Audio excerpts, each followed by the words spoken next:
Olá amigos, Lucas de volta com mais um vídeo de astrologia e hoje nós vamos falar sobre Rahu na casa 8.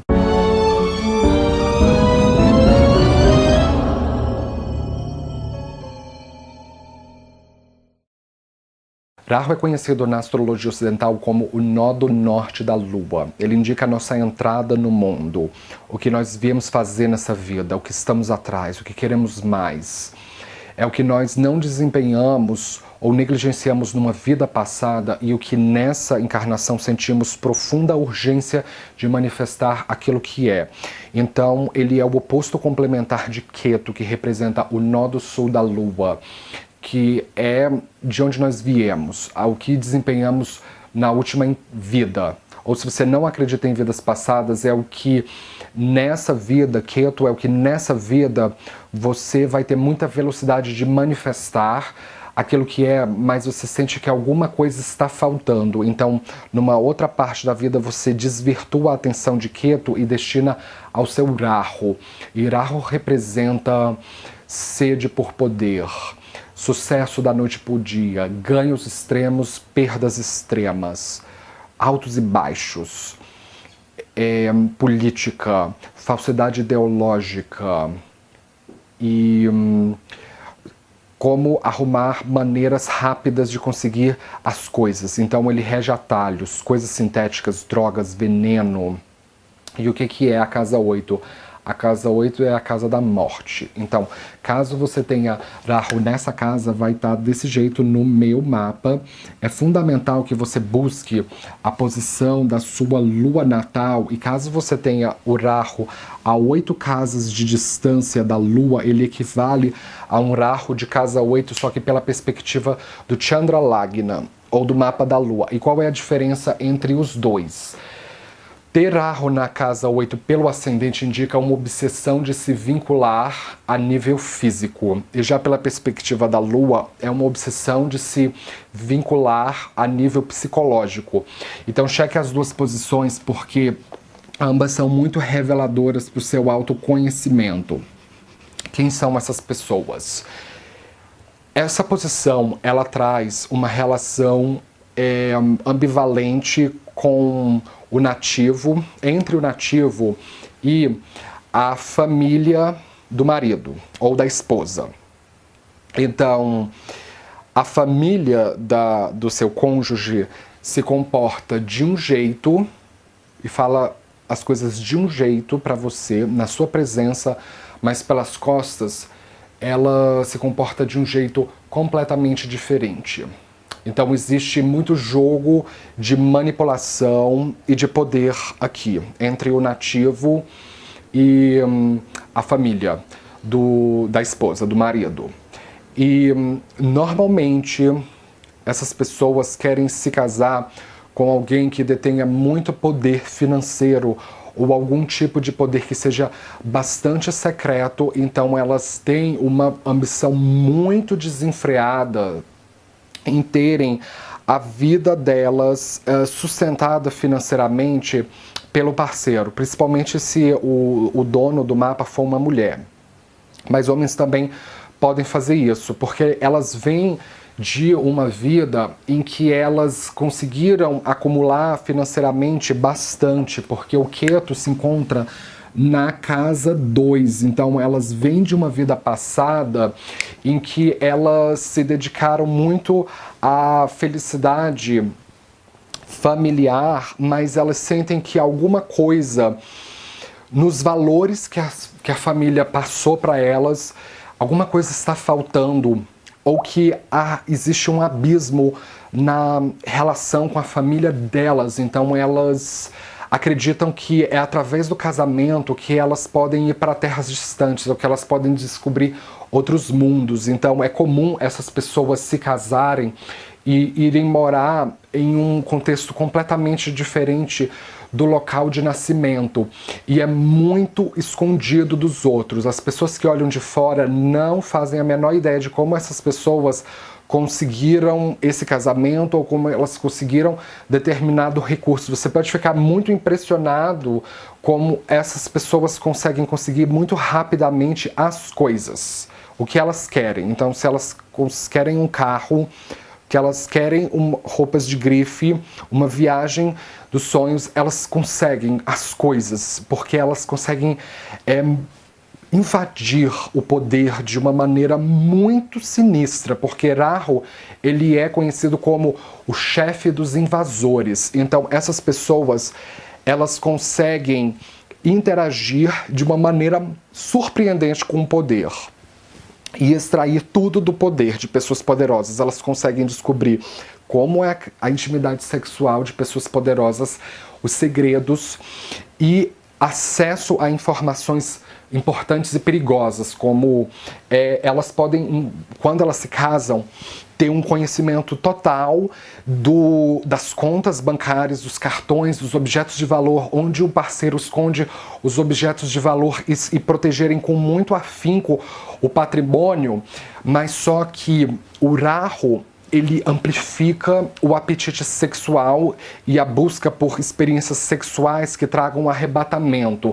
Então essas pessoas podem ser vampiros sexuais e de sugarem a força de vida do parceiro através do sexo, ou elas podem se casar com alguém que seja assim, ou a família do parceiro pode ser muito vampirizadora, muito sanguessuga, e isso pode trazer um colapso no casamento, mas elas acreditam que porque elas preservaram e protegeram tanto o patrimônio do parceiro, que elas merecem algum tipo de gratificação. Então elas querem a herança, elas querem sair do casamento na melhor, com uma situação financeira melhor do que antes. Então, assim, essa posição, se Rahu estiver em Capricórnio, ele se comporta como Saturno, e se Saturno estiver exaltado em Libra, vai se comportar de maneira mais auspiciosa. Então essas pessoas podem ganhar muita herança ou se beneficiarem de pensão, de algum tipo de auxílio.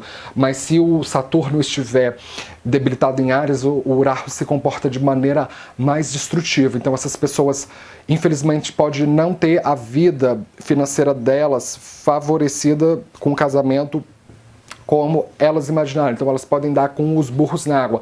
Elas podem ter transformações muito assustadoras de identidade, porque a casa 8 representa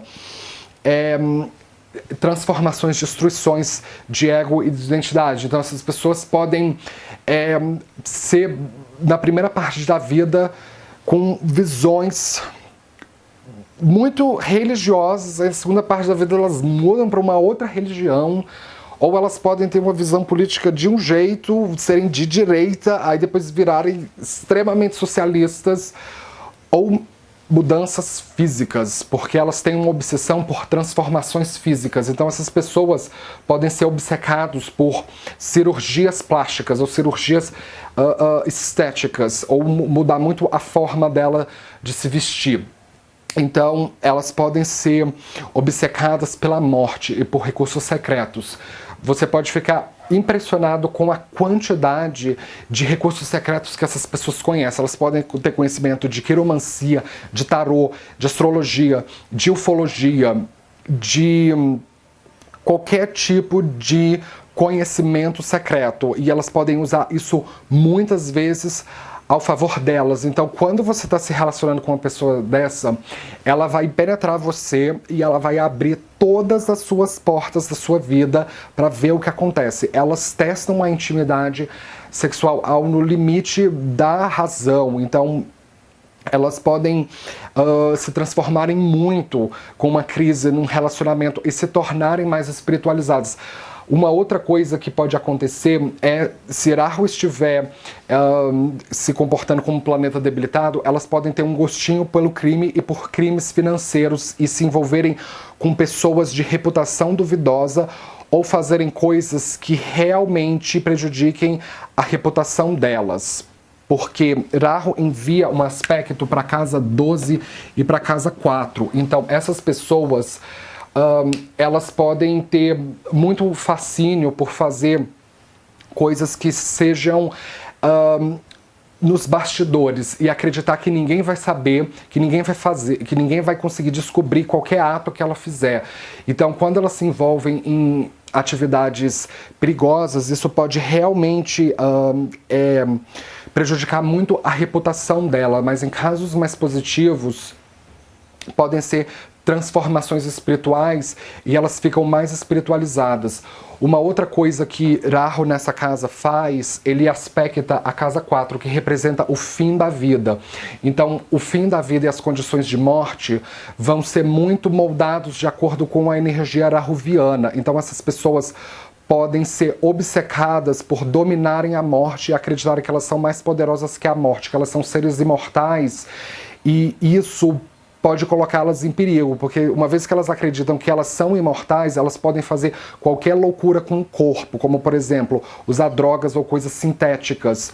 Não muito raramente, essas pessoas podem ter, às vezes, um fascínio por transformação sexual, como, por exemplo, transformistas ou drag queens, esses tipos de coisa. Qualquer coisa que choque a sociedade, ou por uma obsessão por seitas um pouco controversas, como satanismo, qualquer coisa que seja a ver com o outro lado da vida, que provoque muito medo e repulsa nas outras pessoas. E elas gostam muito de esfregar isso na cara da sociedade para ver o que acontece. Então elas podem ser grandes reformistas ou transformadoras sociais para o bem ou para o mal. Então, muitas vezes elas podem prejudicar a saúde delas por acreditarem que elas são invencíveis, que elas são mais poderosas do que todo mundo. E isso pode trazer colapso, e elas podem inclusive morrer por causa de um uso abusivo de substâncias tóxicas, ou elas podem morrer perpassado de pessoas desconhecidas, ou em terras estrangeiras, ou com uma situação estrangeira à própria cultura de nascimento delas, tá certo? De maneira geral, essa é uma daquelas posições que, se o Rahu estiver fazendo conjunção com uma estrela fixa que denote poder, como por exemplo Antares, que se localiza no Nakshatra Jyesta, no signo de Escorpião, isso pode trazer muito poder, mas é um poder que ele não é reconhecido de imediato pelo público. Ele não é visto de maneira muito consciente. Essas pessoas podem ser, pelos bastidores, vistas como pessoas muito poderosas ou intimidadoras. E você deve desenvolver humildade e entender que ninguém é mais poderoso do que a própria morte, e que tudo um dia acaba, que um dia a morte bate à nossa porta. Então não pense você pode utilizar de meios, porque Rahu é um planeta maléfico, numa casa maléfica ele pode fazer muito bem. Então essas pessoas podem conhecer receitas fortes para deixar a saúde delas mais poderosas, como uma boa nutrição, bons hábitos alimentares que podem potencializar o sistema imunológico e prolongar a longevidade. Nesses casos elas podem ter a longevidade muito prolongada, mas entender que estar encarnado é uma ilusão e que o poder é uma ilusão. Então elas podem ter desilusões muito extremas com o poder, e isso as faz ficar mais espiritualizadas, e elas entenderem. Elas podem, inclusive, também sofrer de alguns tipos de alucinações, porque Rahu rege alucinações e coisas ilusórias. Então elas podem ter, às vezes, serem assombradas por espíritos que elas acreditam que estão lá, mas na verdade não estão lá. E elas entenderem que a verdade, a sabedoria, ela não está no poder, ela não está no dinheiro dos outros, não está em herança, não está em poder sexual, mas sim em Deus, no divino. Então é usar esses recursos secretos para chegar até Deus. Com isso eu gostaria de fechar. Se você é novo aqui, não esqueça de se inscrever, se curtiu o vídeo, compartilha, e nos vemos na próxima. Obrigado.